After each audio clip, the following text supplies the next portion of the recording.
Hello students, welcome to Kusum classes. तो बच्चों, आज की इस वीडियो में हम करने वाले हैं क्लास 8th की मैथ एक्सरसाइज 5.3 का क्वेश्चन 3 करेंगे बच्चों। ठीक है, तो देखिए क्वेश्चन 3 हमारा क्या है कि बार बार घटाने की विधि से 100 और 169 का वर्गमूल ज्ञात कीजिए।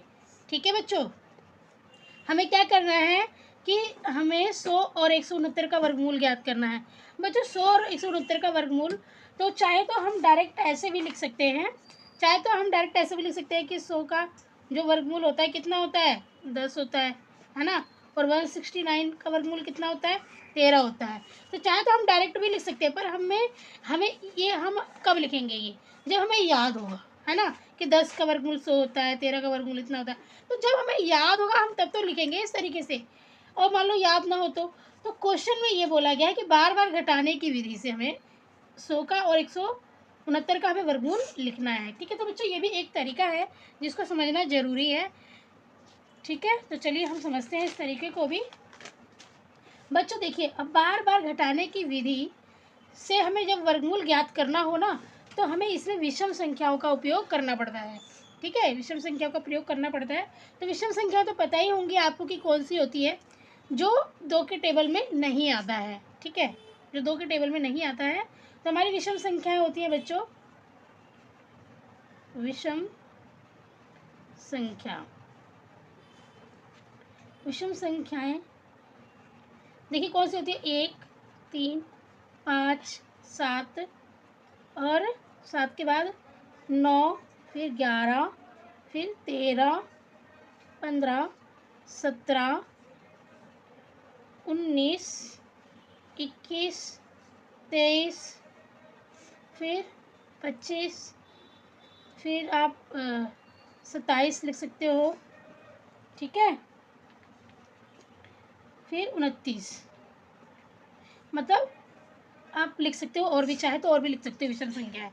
ठीक है, तो बच्चों ये हमारी विषम संख्या है, इन्हीं के द्वारा हम जो इसका वर्गमूल है 100 का हम निकालेंगे। ठीक है, विषम संख्याओं का प्रयोग करके। तो चलिए हमें क्वेश्चन क्या, बार बार घटाने की विधि से। तो बच्चों देखिए 100 में से हम पहले क्या करेंगे, सबसे पहले 1 को घटाएंगे। 100 में से सबसे पहले क्या करेंगे, 1 को घटाएंगे। बच्चों जब हमारा घटाते घटाते पूरा नीचे 0 आ जाए ना, शून्य, तब समझना है कि ये पूर्णवर्ग संख्या है। ठीक है, चलिए हम करते हैं अब इस क्वेश्चन को। देखिए ये हमारा है 100। ठीक है, तो 100 में से पहले हम क्या घटाएंगे, 1, हमारा क्या आ जाएगा यहाँ पे, 99 आ जाएगा। ठीक है बच्चों, अब 99 में से हम कितना घटाएंगे, 3 घटाएंगे। ठीक है, तो 99 में से बच्चों जब हम 3 घटाएंगे तो हमें कितना मिलेगा, यहाँ पे हमें मिलेगा 96। ठीक है, हमें कितना मिल जाएगा बच्चों, यहाँ पे 96 मिलेगा। ठीक है, अब हम 96 में से कितना घटाएंगे, 5। जब 96 में से 5 घटाएंगे बच्चों तो हमें मिलेगा यहाँ पे 91। ठीक है, और जब 91 में से हम 7 घटाएंगे तो हमें कितना मिल जाएगा, 84। ठीक है, और जब 84 में से हम 9 घटाएंगे, 9 जब हम माइनस करेंगे बच्चों तो हमें मिलेगा यहाँ पे 75। और जब 75 में से हम 11 घटाएंगे बच्चों, अब 11 को माइनस करेंगे तो हमें मिलेगा बच्चों यहाँ पे 64। ठीक है, और जब हम 64 में से इस 13 को घटाएंगे तो हमें कितना मिल जाएगा, यहाँ पे 51 मिल जाएगा।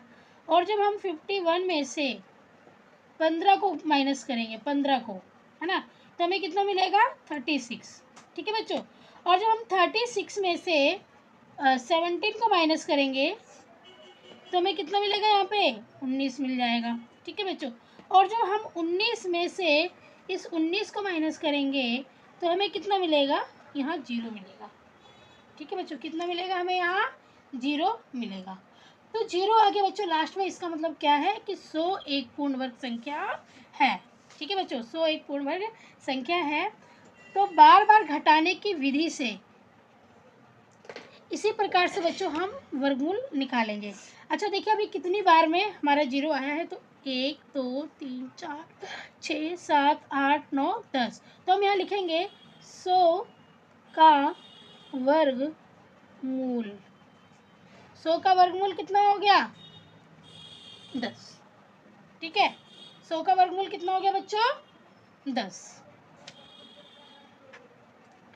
समझ में आ गया, क्योंकि ये 10 बार में आया है। अभी तो समझ आ गया। अब हम इसी तरीके से जो दूसरा नंबर है हमारा 169, उसका भी हम निकालेंगे। ठीक है, तो चलिए 169 का यहाँ पे निकाल लेते हैं। इधर हम, ये है हमारा 169। तो बच्चों भी इसमें भी पहले, इस यहाँ पर भी पहले हम 1 से माइनस करेंगे, तो हमारे यहाँ पे आ जाएगा 168। ठीक है, फिर ये 168 है बच्चों, 168 को हम किससे माइनस करेंगे? 3 से माइनस करेंगे। ठीक है ना, किससे माइनस करेंगे? 3 से माइनस करेंगे, तो हमारे यहाँ पे कितना आ जाएगा? 165। ठीक है, आज जो 165 है हमारा यहाँ पे, 165 को हम किससे माइनस करने वाले हैं? अब 5 से माइनस करने वाले हैं बच्चों। तो हमारा कितना आ जाएगा यहाँ पे? यहाँ पे आ जाएगा हमारा 160। अब 160 में से हम 7 को माइनस करेंगे, 7। ठीक है बच्चों, तो हमारे यहाँ पे आ जाएगा 153। अब 153 में से हम 7 के बाद 9 है, 9 को माइनस करेंगे बच्चों, तो हमारा यहाँ पे आ जाएगा 144। अब 144 में से हम 11 को माइनस करेंगे, तो हमारा कितना आ जाएगा यहाँ पे बच्चों? हमारा आ जाएगा यहाँ पे 133। ठीक है, अब हम 133 में से 13 को माइनस करेंगे, तो बच्चों हमारा यहाँ पे आ जाएगा 120। ठीक है, अब 120 में से हम 15 को माइनस करेंगे, तो हमारे यहाँ पे आ जाएगा 105। ठीक है, अब हम यहाँ पे 105 में से 105 में से अब हम 17 को माइनस करेंगे, तो हमारा कितना आ जाएगा? 88। अब हम 88 में से 19 को माइनस करेंगे बच्चों, तो हमारा आ जाएगा 69। अब 69 में से हम 19 के बाद क्या है? 21 को माइनस करेंगे बच्चों हमारा, तो यहाँ पे आएगा हमें 48 मिलेगा हमें। ठीक है, 48 मिलेगा। ठीक है, अब 48 में से हम 21 के बाद 23 को माइनस करेंगे, तो हमें यहाँ पे मिल जाएगा बच्चों 25।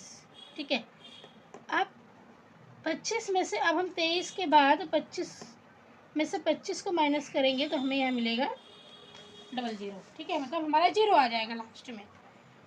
तो इसका मतलब क्या हुआ कि ये 169 जो है वो भी एक पूर्ण वर्ग वर्गमूल और पूर्ण वर्ग संख्या है, कि ये भी एक पूर्ण वर्ग संख्या है। अब बच्चों इसका वर्गमूल कितना होगा? तो देखिए, ये हम देखते हैं कितनी बार में 0 आया है ना। तो 1 2 3 4 5 6 7 8 9 10 11 12 13, तो कितनी बार में आया है बच्चों? ये 13 बार में आया है। तो हम यहाँ पर हमारा 169 का वर्गमूल कितना होगा बच्चों? 13 होगा। ठीक है ना, कितना होगा? 169 का वर्गमूल कितना होगा बच्चों? 13 होगा। ठीक है बच्चों, तो ये इसी तरीके से हमें बार बार घटाने की विधि से इसी तरीके से बच्चों वर्गमूल ज्ञात करना है। ठीक है बच्चों, तो आज की वीडियो में इतना ही। अगर मेरा समझाया हुआ बच्चों आपको समझ में आ रहा है, तो प्लीज़ मेरी वीडियो को लाइक कीजिए, और चैनल पे नए हैं तो सब्सक्राइब करके बेल आइकन पे प्रेस कर लीजिए। धन्यवाद। मिलेंगे अब आपके साथ कल नेक्स्ट वीडियो में एक नए क्वेश्चन के साथ। तो धन्यवाद।